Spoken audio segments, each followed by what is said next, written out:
Hello everybody, I am back again. This was the second of 3 weekends in a row where I got to attend a comic book show, a rarity for me. This weekend was the Kokomo Comic-Con, beautiful Kokomo, Indiana.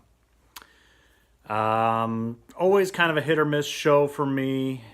One of these, it's a small show. They average about 1,000, anywhere from 1,000 to 1,500 people every year for this thing, one-day con.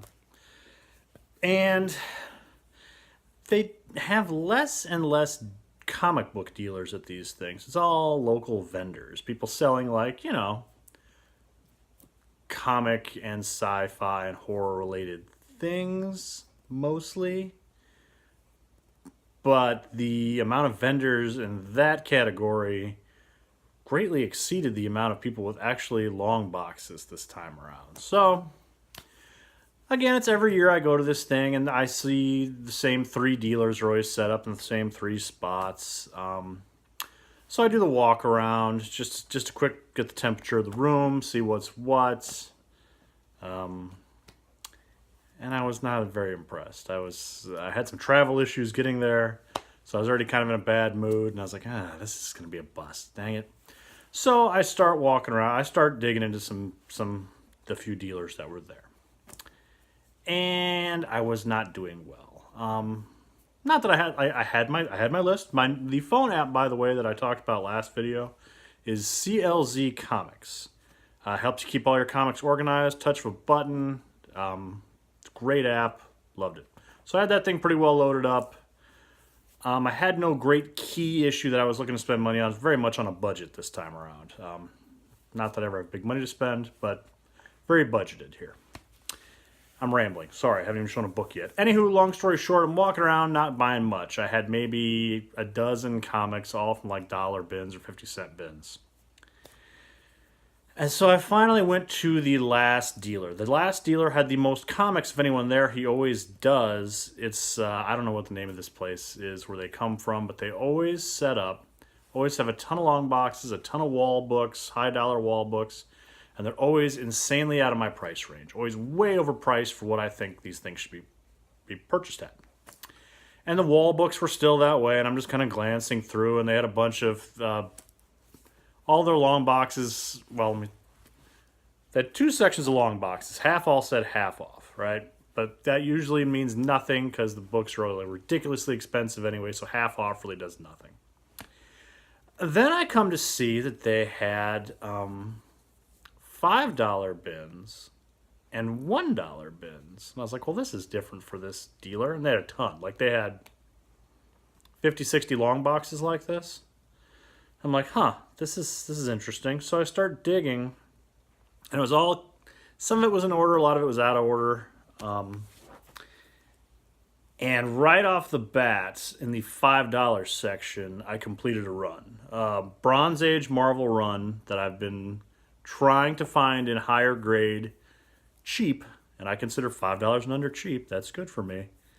I found this, and I said, okay, we're off and running here. So here's what I found that completed my run of the Eternals, Jack Kirby's Eternals. So we have Eternals number 4. Again, these are all high grade. These are all very fine, if not near mint, copies. Eternals number 4. Very cool. As always, Jack Kirby. I love him.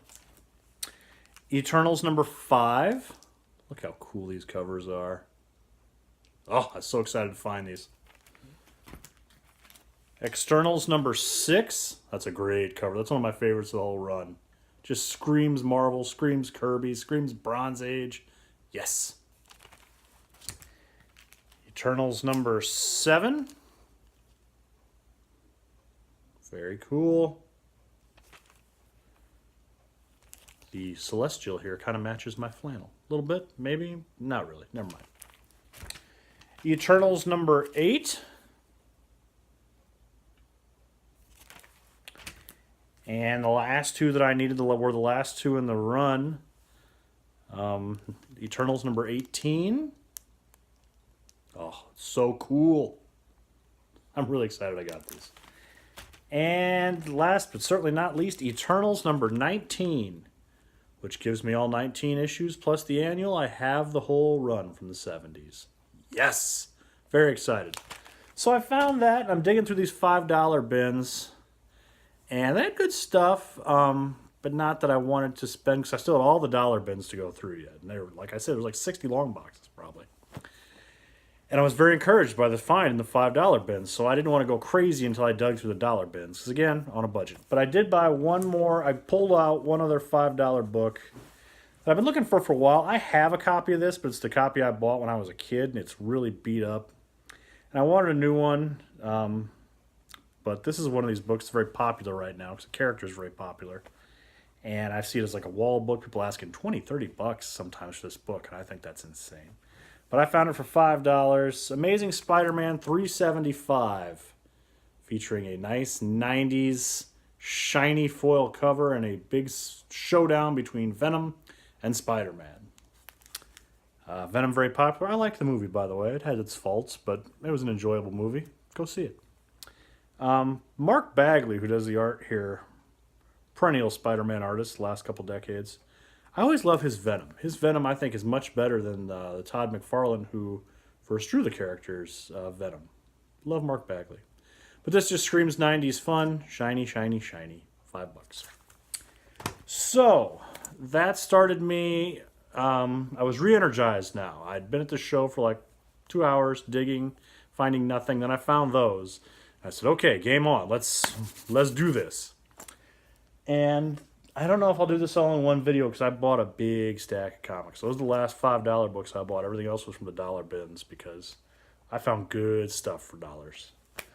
But it's a lot, and I'm already rambling on for 7 minutes, so I'll probably keep this pretty short. Okay, so I found... We'll do this. Okay. Sorry, unprepared. In the dollar bins, I found Marvel 2-in-1 number 28. Look at that cover. Ooh. I found a lot of good Marvel Bronze Age books, high grade. Again, this is high grade. This is probably a VF book, very fine book. For $1 from 1977? Oh my God, yes. Yes. Working on my Marvel 2-in-1 run. I have a lot to go, but $1. Good looking comic. And then comics covers look very similar. I didn't notice that at the time, but now I see them. Marvel 2-in-1 number 47, featuring The Thing and the Yancey Street Gang. I love the idea of the Yancey Street Gang. It's this thing that's, I'm sure the majority of you watching this know what this is. It's just something they always would mention, the Fantastic Four. Jack Kirby, growing up, was in a lot of gang fights. And this is like, old 1920s New York gang fights. So it was a lot of just fisticuffs. Just a bunch of white boys throwing hands. And he incorporated that in the Fantastic Four with the Yancey Street Gang. And they were always pestering poor Ben Grimm, the Thing. And here they do a team up. And I'm also realizing now that I really, really like... There's me. I like this color scheme. I'm always drawn to Marvel Bronze Age books that have this dark blue and then the yellows and some reds. I just think it pops. It always catches my eye, and I'm always excited to pick it up. I know I picked up some Marvel Premiere Mark of Cain several videos back that had the same kind of color scheme, and I'm sure I've picked up others if I go back and watch this. I like it. It worked for Marvel in the 70s. Good job, Marvel. So I was really excited to find those. And these aren't as exciting. And I don't want to do those. Okay. Well, this is not my most organized video. I have so much riches this time around. What's going on with my shirt? What's happening? Okay. Better. I have so many riches this time around, I don't know which to show. This one I picked up much like just a regular comic fan, like on the spinner racks, just because I thought the cover was really interesting. Mighty Thor 389. Look at everything you got going on in this issue.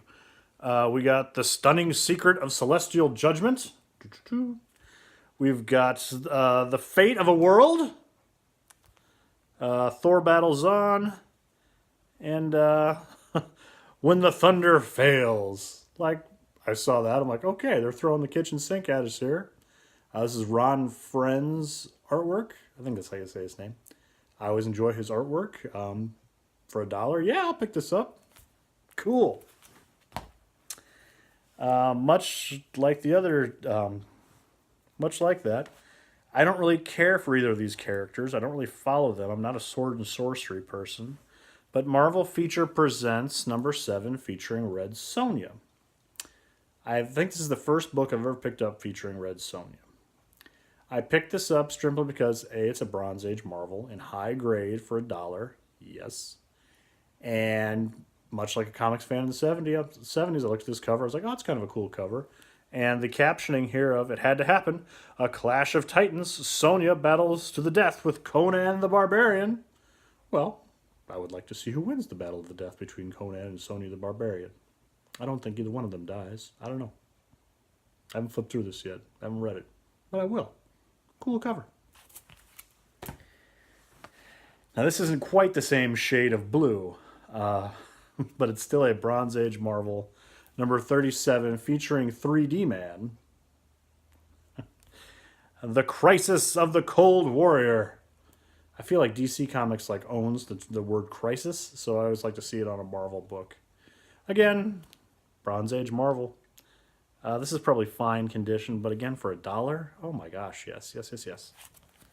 So I was having a great time at this point. I was digging these books out, and then I was able to finish off another one of my runs, Atlas Comics, a line that I enjoy, and very few others do. The Destructor, number 2. Been looking for this book forever.